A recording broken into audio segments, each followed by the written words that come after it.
जब द्वारिकापुरी से सुदामा वापस आकर सुदामापुरी आते हैं तो छानी की जगह वो महल पाते हैं। पत्नी सुशीला और बच्चे निवेदन करते हैं सुदामा से, घर चलो। इसी प्रसंग को इन पंक्तियों में सुनिए। इसी बीच आ गई सुशीला, इसी बीच आ गई सुशीला, देखा बच्चे थे पितु चरणों में। इसी बीच आ गई सुशीला, देखा बच्चे थे पितु चरणों में। कर जोड़े अब खड़ी सुशीला, कर जोड़े अब खड़ी सुशीला, नाथ चलिए अब निज घर में, नाथ चलिए अब निज घर में। विप्र भी थे अपनी हठ में, विप्र भी थे अपनी हठ में, मन लगा था निज छानी में। सुदामा को अपनी छानी बहुत प्रिय थी और उनका मन तो छानी में लगा था। सुशीला कैसे कहने पर वो महल चले जाते।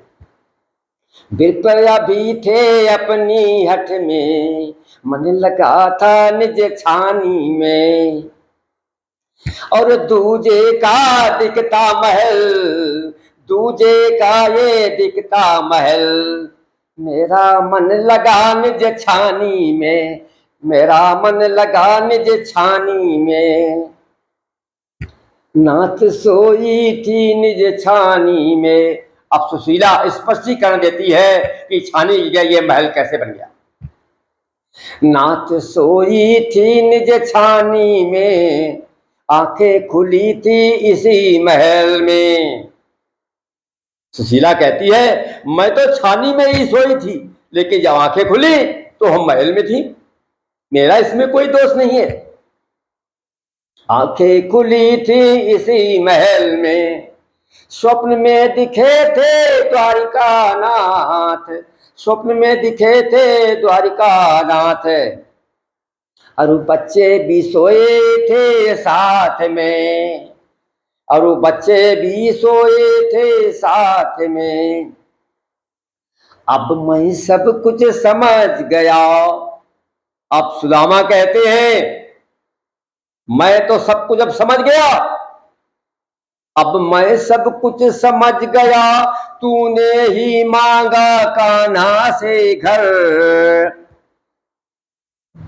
हम सदा तत्व ज्ञानी ब्राह्मण, हम सदा तत्व ज्ञानी ब्राह्मण, कभी न मन में सोचा ऐसा घर, कभी न मन में सोचा ऐसा घर।